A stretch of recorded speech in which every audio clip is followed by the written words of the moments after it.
Why the demand for Indian indigo? Plantation agriculture, especially indigo plantation, became popular because there was great demand for Indian indigo in the world market. The reasons for the same are quite obvious. Firstly, the great expansion of the cloth industry as a result of the Industrial Revolution in Europe led to the demand of Indian indigo because it produced a net blue color as compared to dye from wood, which was light pale and dull. Secondly, the demand for indigo was growing, but due to a variety of reasons, the supply of indigo from West Indies and America dwindled between 1783 to 1789. Thus, cloth dyers of Europe, especially Britain, were forced to procure Indian indigo.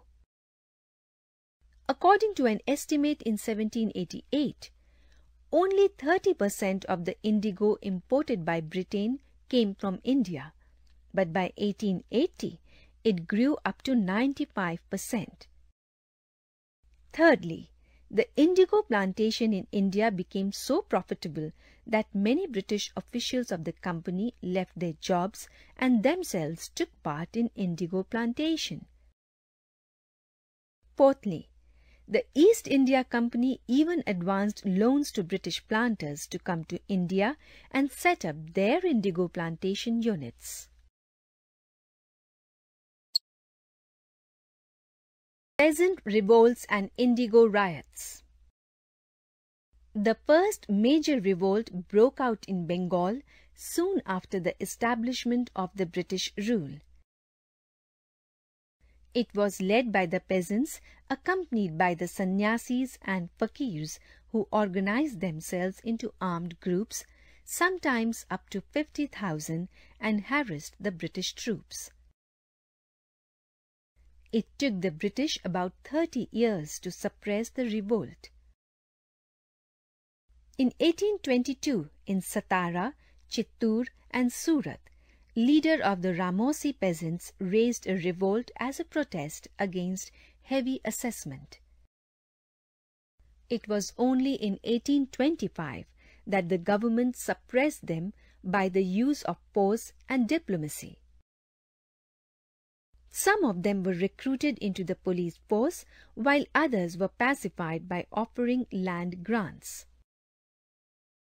In 1829 to 1830, the requirements of the British revenue system troubled the cultivators of the district of Sandove, newly acquired from the ruler of Burma. Under their leader, Mani Thayu, the peasants burst police posts and committed depredations on a large scale. Captain Caudle, who tried to repulse them, was killed. Even after a long military operation, the rebellions continued till the end of the year 1830.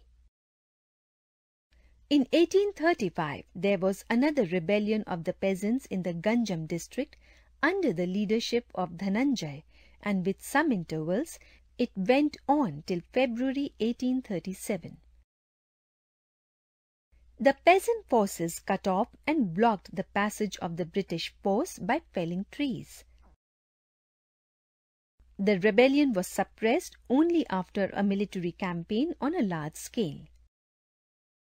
In 1842, there was another peasant revolt in Sagar under the leadership of the Bundela landowner Madhukar.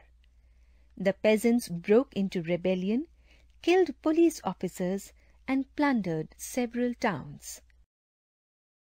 The Gonds also joined the rebels. The struggle continued for a year before the rebellion was suppressed. There were many peasant revolts in many other parts of the country. Soon, in 1849, there were the revolts of the peasants in the different parts of the Punjab, like Patiala and Rawalpindi. The indigo cultivators did not lag behind in organizing rebellions against the high-handedness of the indigo planters. The movement of the non-cultivation of indigo during 1858 to 60 covered a vast area of Bengal and Bihar, including the districts of Nadia, Jessore, Palaman, Malda and Rajshahi, etc. The planters tried their best to stop the movement by force, and the government also threatened the cultivators with dire consequences if they refused to sow indigo. A majority of the cultivators stood firm. One of the indigo cultivators, Haji Mullah of Nishchindipur, said, "I would rather beg than sow indigo."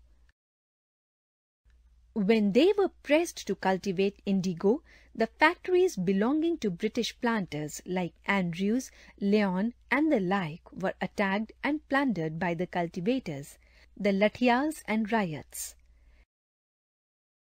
Every attempt to control the cultivators was made, but to no avail. Some cultivators, like the Lathials, armed themselves to resist the cultivation of indigo. In this connection, it has been rightly said, "The united front presented by the peasants, determined to have nothing to do with the cultivation of indigo, threatened the planters with utter ruin, and all methods of outrage failed to coerce the cultivators."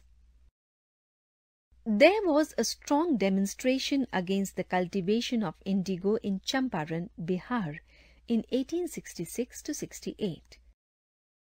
The final blow to growing indigo came when a synthetic dye was invented. However, the indigo crisis continued till 1917, when M.K. Gandhi had to intervene in favor of the indigo cultivators of Champaran. Laying emphasis on the importance of Indigo Revolt, the famous historian R.C. Majumdar, in his History of Bengal, called it as a forerunner of the non-violent passive resistance later on successfully adopted by Gandhi.